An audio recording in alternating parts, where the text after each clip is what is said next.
Welcome back, everyone. You may be in a position where you really don't know which iPhone you want to pick up out of the new iPhone 12 series because all of them, honestly, they have their pros, they have their cons, and I don't really think there's a perfect one for every single person. Besides, if you're somebody who knows that you like a really big phone, or if you know you're somebody who likes a really small phone. That's really where the biggest differences between these phones kind of lie, and to be completely honest, because if you're unsure which size you like, then I can kind of, help you out with there. But if you like a really small phone, then obviously going for the iPhone 12 mini is probably the better way to go. I mean, that's a $729 phone. That's a really, really good value. Probably it's still not that great if I'm being honest. But it's a good priced phone for sure, and if you like a smaller phone and you like having basically all the same features that the newest ones have, then the 12 mini is for sure the better way to go. But if you're somebody who doesn't really care about size and you're totally okay with rocking a bigger phone and price is not a problem, then the iPhone 12 Pro Max is also a really, really good option as well. And just think about it like this. It is the best iPhone you can pick up. It's the best iPhone ever made. And if this iPhone can't do something, then no other iPhone can't do it either. So keep that in mind. So if you're okay with having a 6.7 inch panel, which is completely massive, and it makes it feel even bigger because of the flat sides, then for sure the 12 Pro Max is a beautiful phone and it's the best iPhone you can pick up. It's the cream of the crop, and I would recommend picking that up if you're okay with the size. But if you don't know if you're in the middle, then the 12 and the 12 Pro are there for you too. And I would recommend everyone, if you can make the money work and you are okay with spending a little bit more money, I would always recommend going from the iPhone 12 to the 12 Pro immediately. They have pretty much the same internals for the most part, but the price tag of the iPhone 12 is $829, where the iPhone 12 Pro is $999. That iPhone 12 Pro has maintained the same value, but the price difference between even looking at last generation, the iPhone 11 to the iPhone 11 Pro, that was a bigger price cap than even the iPhone 12 mini to the 12 Pro. So in this case, the iPhone 12 is $829. It's a less than $200 difference between the 12 Pro and the iPhone 12. It's like $100 something.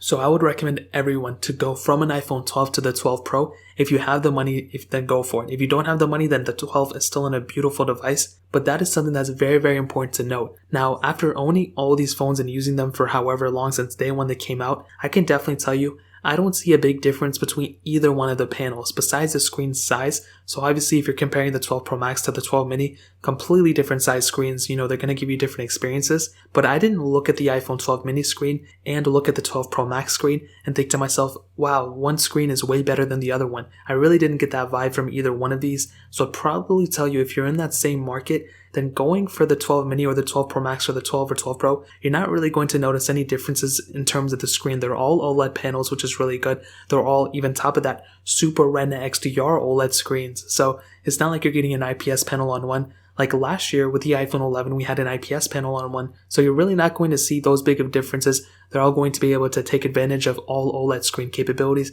including deep, dark blacks, which is huge. So if you use a dark wallpaper, you can save some, battery that way too. So that's one little area that I would probably recommend everyone to kind of focus in on, that the screen isn't that big of a deal. The back isn't even that big of a deal either because they both have all glass backs. There's a frosted glass back on the newer phones, but you're really not seeing any big differences in terms of the build quality. They feel almost exactly the same besides the sizes. The cameras though are probably where the bigger differences lie. Now with the 12 Pro Max, that is the best camera on a phone right now in terms of an iPhone, maybe even in general. But I would tell you, if you have a 12 Pro Max and if you're somebody who wants to use the best camera in the world at that time, then the 12 Pro Max, you're definitely going to be getting it. But the difference between a 12 Pro and a 12 Pro Max, I don't really see that big of a difference in the camera quality. So if you want to save a little bit more money and you don't mind having a little bit of a smaller phone, then the 12 Pro, that camera quality is still going to be perfectly fine for a lot of people. I would not necessarily go from an iPhone 12 Pro to the 12 Pro Max just because of the camera quality. It's almost the same. Even with the 12 to the 12 Pro or the 12 mini to the 12 Pro or 12 Pro Max,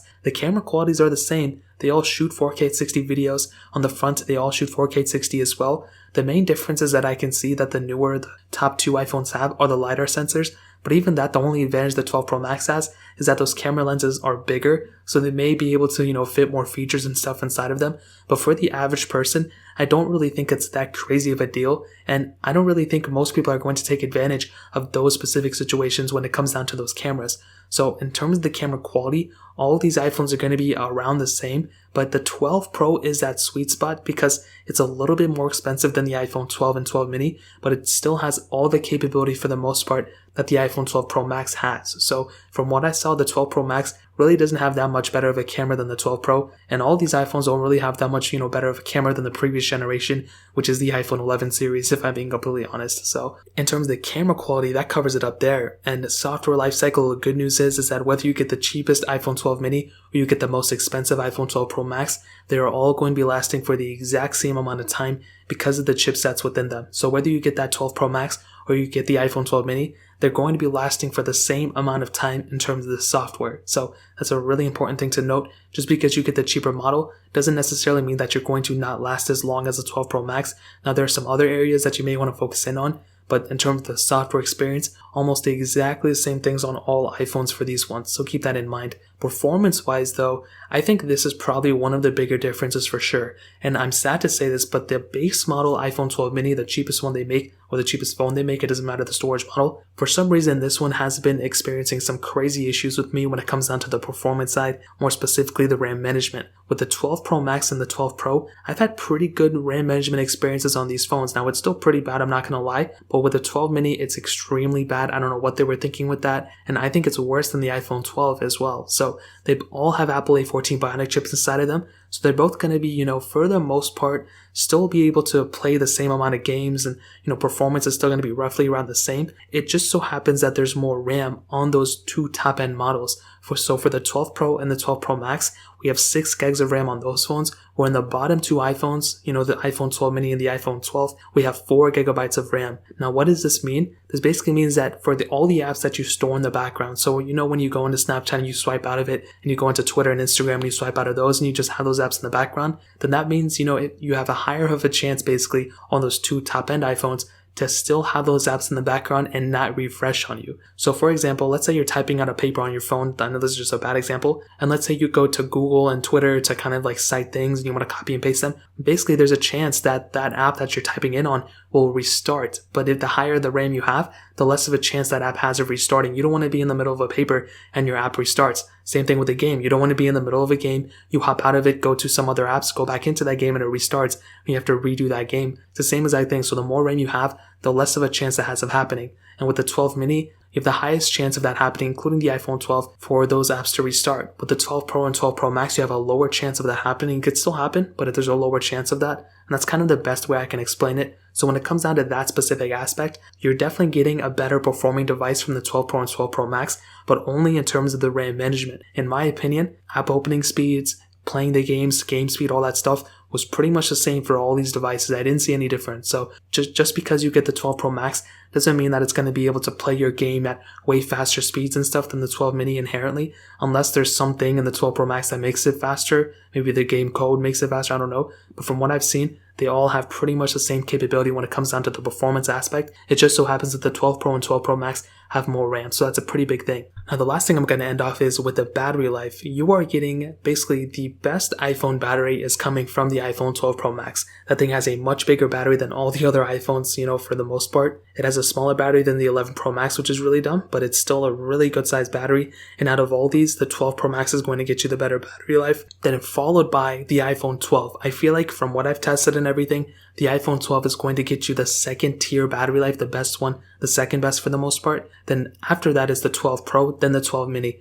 The iPhone 12 mini has the worst battery life out of all these phones, so keep that in mind. The iPhone 12 Pro has the second worst. The iPhone 12 is a close second, because the 12 Pro and 12 were really only like 20 to 30 minutes away from each other for my battery test. But you're still going to be getting better battery life from the iPhone 12 than the 12 Pro, and the 12 Pro Max has exponentially better battery life. So if you want the iPhone out of all these that has the best battery life, getting the iPhone 12 Pro Max is 100% the better way to go. You're definitely going to be getting a better quality battery life from the 12 Pro Max than all these other iPhones. Then the iPhone 12 will be my second one I would recommend in battery life, then the 12 Pro, then the 12 mini. So hopefully that kind of makes sense to a lot of you. I know basically I kind of laid out all the major things. It's kind of hard to tell which one is the best one for each individual person. Like I said, you can always, sacrifice a thing or two to get another thing. For example, if you like, a smaller phone or a mid-tier size phone like the 12, but you want the bigger battery life, then getting the 12 Pro Max may be a better way to go. You will have to sacrifice not having a smaller phone, but you're gaining not only better cameras potentially,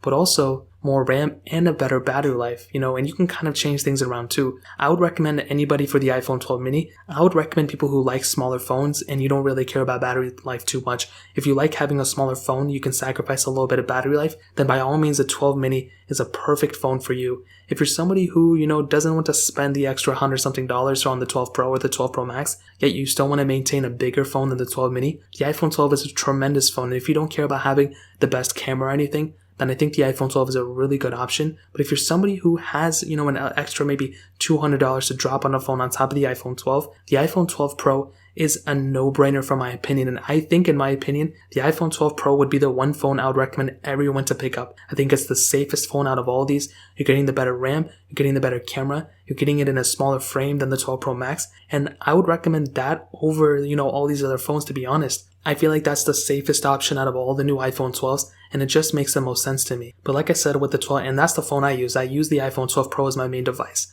So keep that in mind. I've loved it for the last month. I don't think it's as great as my 11 Pro, to be honest, but it's still a great phone. But the 12 Pro Max is probably the one where I think less people would end up buying because of its size, but it has the most features at the end of the day, which I've kind of laid out throughout this video. So that really pretty much covers it up for the most part. If you guys have any other questions or anything, let me know in the comment section below. Hit the like button, that would mean so much, but definitely hit that subscribe button. Every single subscriber that we get really does count. So it means so much if you guys can hit that. Also check out the other links down in the description as well. My Twitter, my Instagram, my other channels. More importantly than everything else, I love every single one of you guys. Hopefully I'll catch you guys in the next video. Peace out till then.